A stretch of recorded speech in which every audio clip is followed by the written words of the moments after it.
What is going on, ladies and gentlemen? Welcome back to the stream. And today we have our fourth draft day. And as you can tell from the title of the video, it's been a pretty crazy season. But I'm going to talk about that after the draft. Let's hop right in there. You can see I have quite a few guys on my draft list here. So this should be a pretty interesting draft. I'm kind of excited to go into this one.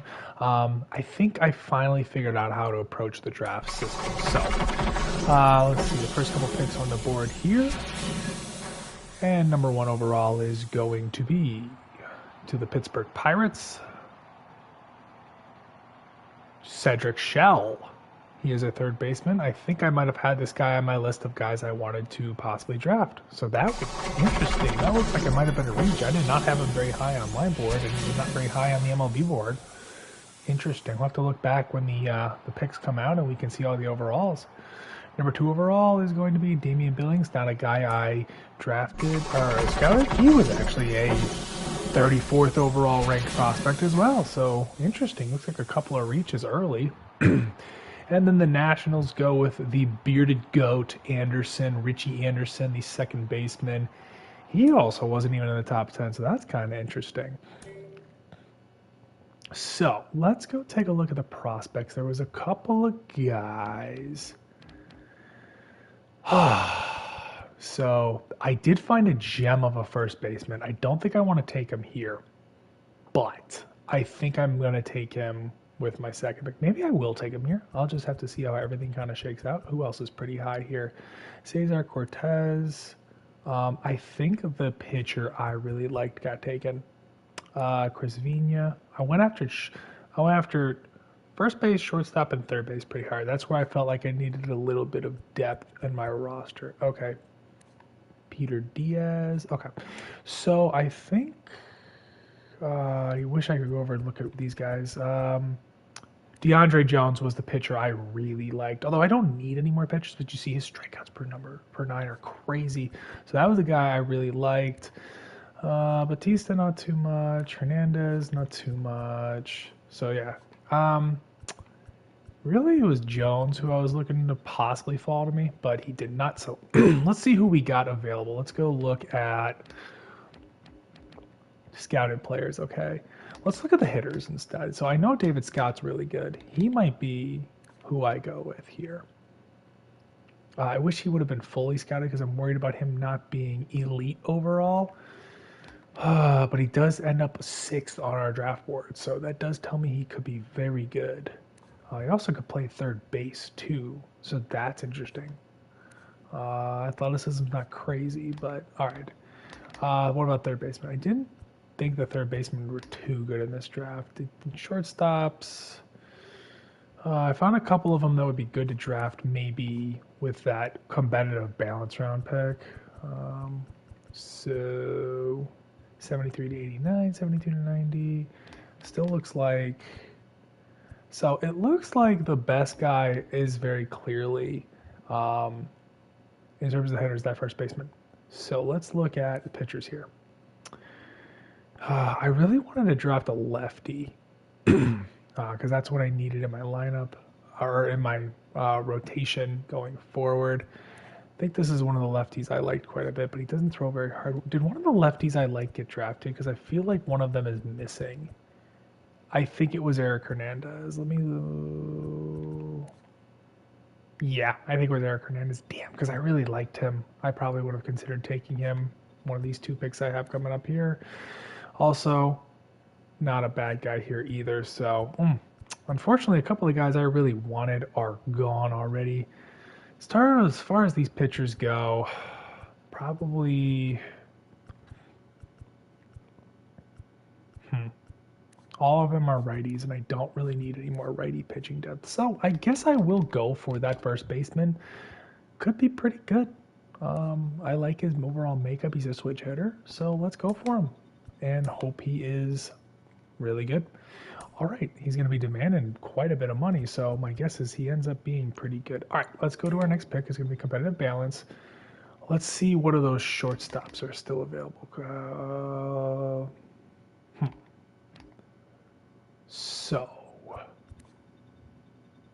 yeah, I might be comfortable with Vina. I like his overall makeup. Right fielders, Cordero, later pick, because he could be a pretty low overall. What about my top ranks here? Who's left? So Vina is I think he's pretty much the only guy. So I think Vina is probably going to be the pick here. Holly is a guy I'm looking to take maybe with my next pick. He couldn't. I don't think he's gonna be crazy overall, but I do like his overall makeup.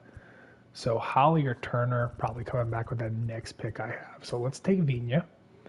Double check right shirt guy. Yes, okay. All right, so 2 picks in. A couple of guys I wanted, but wasn't able to land, and that's okay. So Holly or Turner. That's what I'm looking at here. So I've got those 2 lefties. Who else is available here? I already took the first baseman. What are we looking at for third baseman? Oh, it could be really low potentials. Yeah, not ready to pull the trigger on these guys quite yet. I already took myself a shortstop right now, so I'm not itching to jump on another one. Cruz and Park. Both of them intrigue me. Cruz has a lot of power. He is my 76th rank, so I have another pick coming up, I believe, soon. So 85th is what my next pick is going to be. So I don't know if these 2 guys are going to make it there. But I'm not really in reach for them. One of these 2 lefties is who I got to go with. Let's see. 72 to 82, 68 to 86. So I get a little bit higher of a potential, but a wider. Do I go with the... And he's advanced too. I think I'm going to go with Holly because he's advanced. Even if his potential's a little bit on the lower side, he's advanced, and I need some lefties. Turner could be pretty good.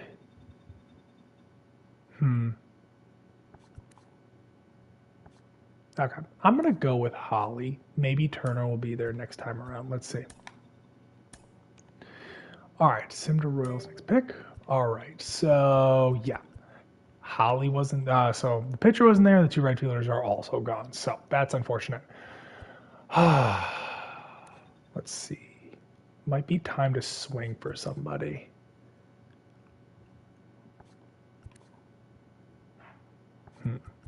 None of these guys are doing it for me.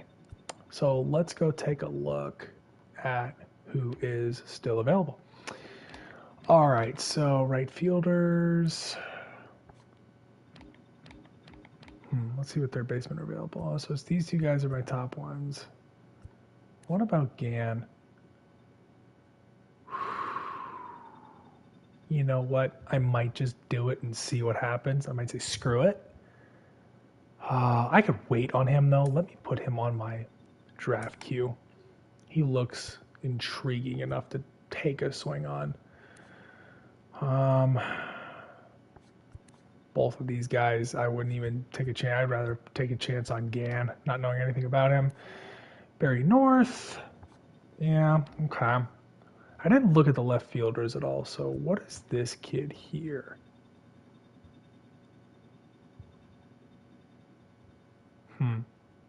That might be a fair one to take a shot at. So let's put him on the board real quick. Might be worth a shot. He's still out there right now, but it might be worth a shot. Center fielders. Okay, good speed. Could be a really low starting overall though. You know what? You don't see many guys with an 85 to 99 potential, even though he's completely unscouted. So it could be worth just swinging for it and see what happens. So I'm going to do it. I'm going to take him and see before anybody else does. So, all right. The guy I wanted to monitor was possibly Gann with our next pick. So Gann's still there with Comer. Let's go see what's available. So we're sitting at 115. Probably could go one more round without taking him. Let's see. So we took an outfielder. Let's see. Who are some of the top guys available here? Johnny Rodriguez is a lefty.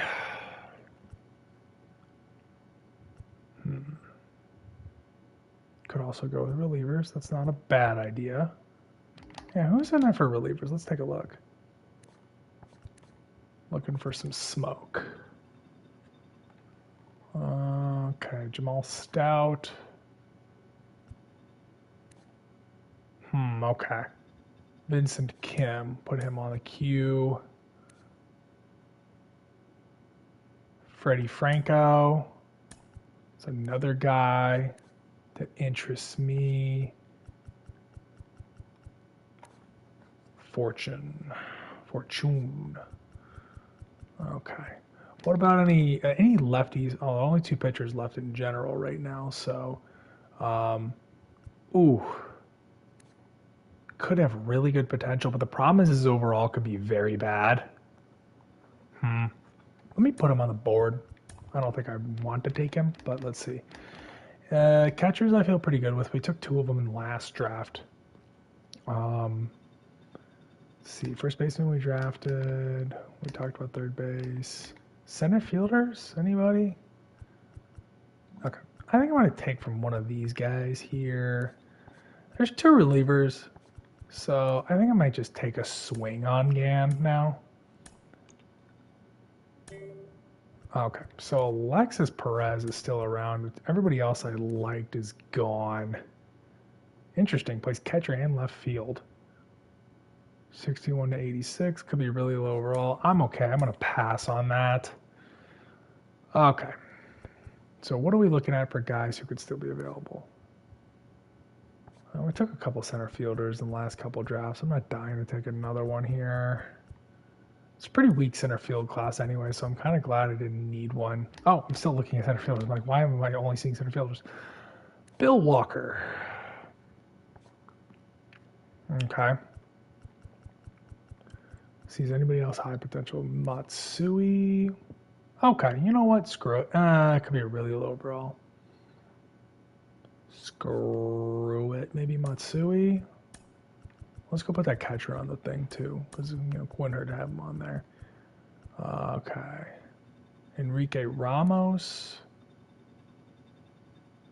Okay. Could be a really low overall. I'm going to not, because I'm already thinking right now, like, oh, I can make sure everybody's a baseline of 50 if they get drafted. So I know that's kind of a cheat code, and I'm not going to do that. Here's another guy I could swing with. Screw it. Let's take Gaines. Well, let's go out and look in a second. See if I find anybody else. Colby Parks. No. Alan Jimenez. No. Lucero. No. Rich Espinoza. No. Chen. No. Okay. I think I might have the guys I want to look at here. Okay. So I think I'm going to take Gaines. Yeah, screw it. Let's take a shot. He's probably not going to be very good. Let's see. Greg Matsui's still there? And Bill? Okay, let's take Greg Matsui. Oh, I didn't skip forward. That was the problem. Okay, those guys are both gone, and I have one more pick left. Maybe I go with Chen, but he's going to be so crazy low overall. But I did scout him, so... Rich Espinoza. Let's see.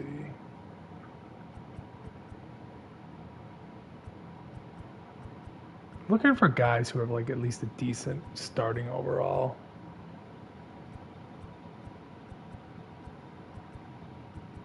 But there's not a whole lot left.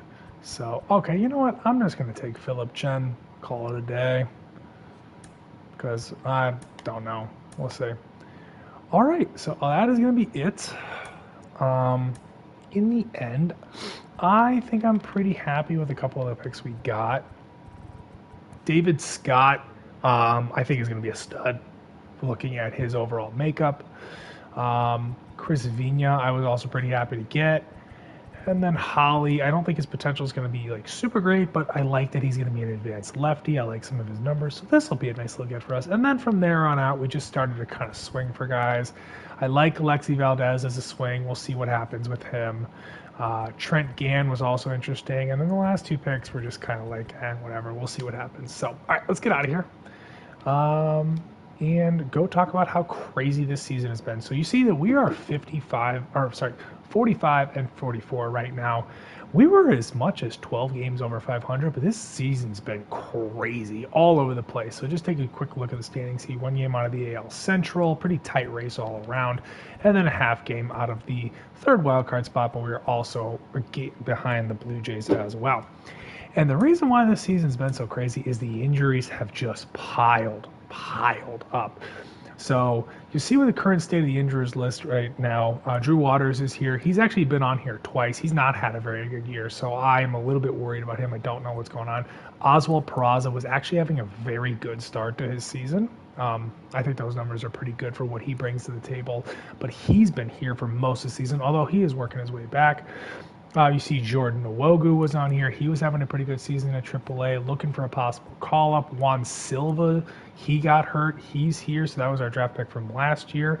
And our draft pick from the previous year, Diego Ramos was also on here at one point. Dylan Lesko's been on here for a while. He's been having a pretty good season at AAA. You see MJ Melendez is here. He hasn't had a great season, but now he's done for the year. Austin Slater's done for the year. He was killing lefties, so I was loving having him on my team. Go to the lineup real quick and show you a couple of guys. Vinny Pasquantino, he missed a bunch of games. He was out for like 2 months. Gavin Cross was out for like a month and a half. Let's see, who else? Oh, Christian Bethancourt was out for like a month and a half as well. So it's been it's been crazy. It's been all over the place. I've been somehow piecing all of this together miraculously to stay over 500. To make matters worse, our offense has been kind of finicky this year. So you see you got a couple of guys in the lineup like Nick Lofton and whatnot that didn't start there. Guys like Matt McLean regressed quite a bit.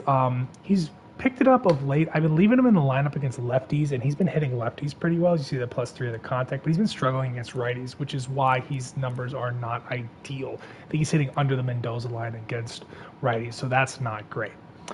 Brandon Dixon's up here just because of injuries. Bethancourt has hit for quite a bit of power, but his average has been rough. He had to be thrust into a first base role for a while Pasquantino was out. Nick Gordon was really hot, but he cooled off significantly. I had to keep him in the lineup. I pushed him because of some guys struggling. I had to put him in the number 1 hole leading off, and he was hitting well, and then I was like, this is going to torch him, and it's exactly what happened because he just doesn't take enough walks. So still doing okay in a bench role, but the numbers were a lot better a while ago. Bobby Witt has struggled again to hit for average. He was actually, I had to move him down to the 6 hole against both righties and lefties because of how much he's been struggling this year. Seemingly getting on bad track a little bit now that I moved him down. Cedric Mullins has had an awful season, so this is our big free agent signing this offseason. This is not ideal. I was worried about Cedric Mullins possibly doing this. But again, first year of the contract, somehow we're still in contention. He can pick it up in the second half of the season. We'll see how it goes. Okay, so let's look at some of the guys. Nick Lofton's been a surprise this year, and I've been so happy. I mean, you look at the numbers they gave me, looking like that 2024 year that he gave me, really helped kind of solidify my lineup. I've kept him at the top of the lineup, both against righties and lefties. Yeah, I don't know why I'm looking at that now. Probably should have Diego Hernandez actually in. Oh, actually, yeah, okay. Probably let Lofton DH against both. But anyways, Diego Hernandez has actually had a quietly good season. I've been using him mostly as a 4th outfielder, but because he's been hitting so well, I've thrust him into the lineup because some of the other guys haven't struggled, and now Drew Waters is hurt. He was having a good year at AAA as well. Pasquantino has really rebounded from being hurt early in the season to just be on a tear. Gleyber Torres has had a very good season as well, so this has been a good free agent signing for us. We talked about Cedric Mullins and Bobby Witt. Gavin Cross, not bad. He was really struggling early in the season before he got hurt, and then he's picked it up a little bit since he come back from injury. Drew Romo, we had to put into the majors because of the MJ Melendez injury. He was hitting, let's see, I wrote it down here. He was hitting 234, 276, 340 at AAA, which is not a great slash line, but I'm like, you know what, it's time to sink or swim. I need him in the majors. So I sent him up there. And a decent start. Only 17 at bats, so I'm not going to put too much stock into those numbers.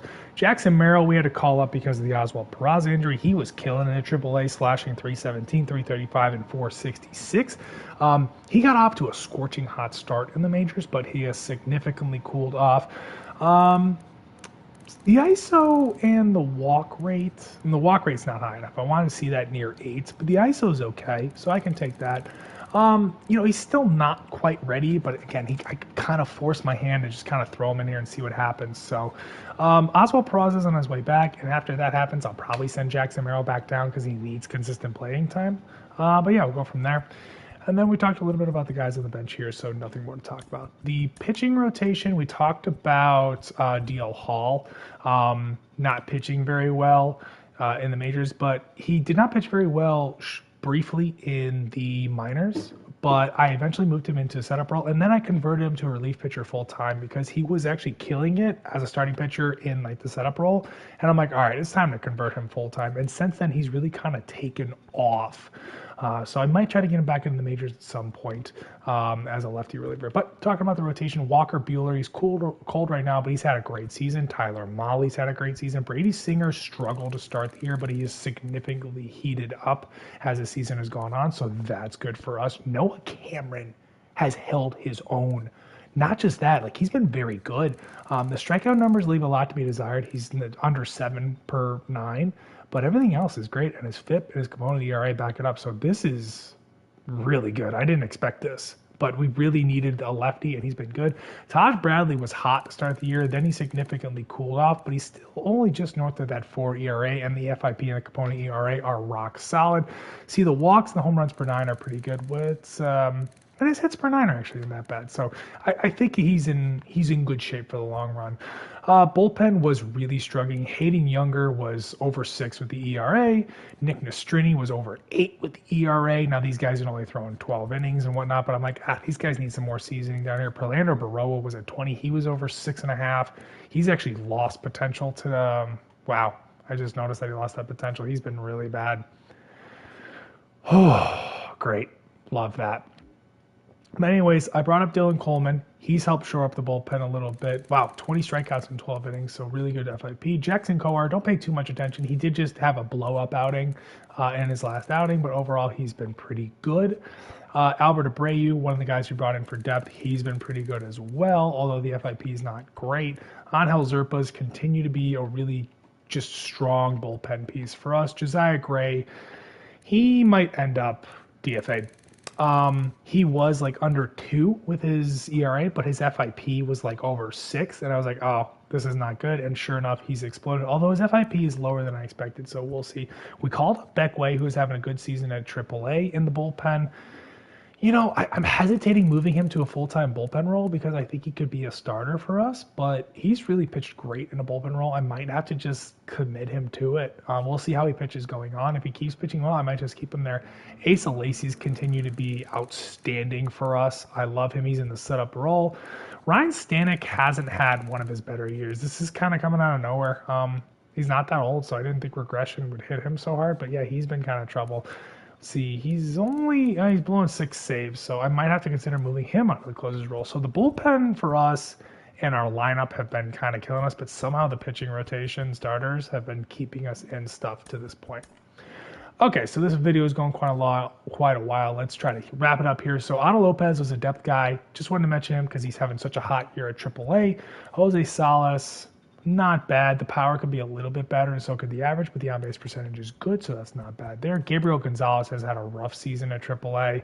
As you see, lots of cold players across the board. Caden Wallace, okay power, not good on-base percentage or average, so that needs to be picked up. Jay Savina, not great. So not a lot of guys have done great. Oh, good power from Glider Figueroa. We pushed him into the AAA because of some injuries, and we're like, all right, well, let's just push him up, give him a shot. So not bad for him in 121 at-bats. Nobody to speak of there. Yasin Morrible has had a pretty good season at AA, so probably looking for a call up to AAA anytime now. Robbie Lewis, not a bad season. Could like a little bit more power. Rob Voila has been very good again. So he keeps this up, I might give him another potential bump just because he's continued to hit since I've drafted him. Carlos Jimenez, our international free agent prospect, not bad. I'm not going to tinker with these guys' potential too much in their 19-year-old season first days at AA. So I probably won't push him up or down unless they like really go hard, either really good or really bad. Manuel Duran, pretty good power, average, and on base percentage needs some work. Antonio Munoz, good on base percentage, average is solid, but the slugging is no bueno. He's going to need to, this was his problem. We were worried about his power, although he does have a +3 to his power rate, so that's not bad.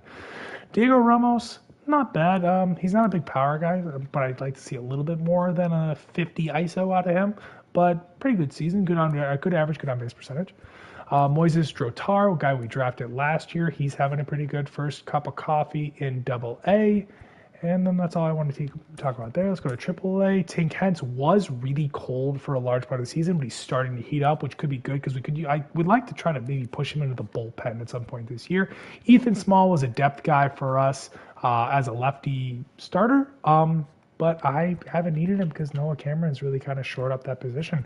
Ben Cood was off to a slow start, but he has heated up. Frank Mazzicato's been hot pretty much all season. Pedro Velasquez has been very good as well. Talked about some of these bullpen guys. The other guy I want to talk about is Luinder Avila. We did convert him to a relief pitcher in the offseason, so not bad numbers, not bad numbers. Douglas Yabu, our first round draft pick from last year, he hasn't had a great start to the season, but there's still plenty of time for him to get on track. Jose Urbina, he's been pretty good there. Joaquin Rodriguez, one of our one of our international free agents, he's been really good. The walk numbers are insane, though. He's going to need to get that in check, but strikeout numbers are pretty good, and so is everything else. Drew Gray. Oh, Mason Barnett's the last guy I want to talk about. He's been struggling to get some growth overall, but he's had a really good season at Double A. I'm might push him into Triple A and then throw him into a setup or a closing pitching role or something like that because he's had a really good season at Double A, and I need him to grow quickly. Otherwise, he's not going to be able to reach his potential. So anyways, that is all I have for you guys. Is just, I hope your heads aren't spinning like mine is. I don't know what to think about this season. I think I'm going to be making some moves at the deadline. I don't know how to attack what I got going on here. I'm not going to replace Cedric Mullins in the lineup. I'm not going to replace Bobby Witt in the lineup. So I don't know. Maybe we just need to get healthy at the right spot, healthy, and then make a couple of right moves in the right spots, and then that'll be it. So. But anyways, I will see you guys in a couple of weeks for the trade deadline episode, unless I decide I want to play a game in the meantime, but I don't think I will. So anyways, in the meantime, between time, I hope you all have a wonderful rest of your day, and I'm gone. Deuces.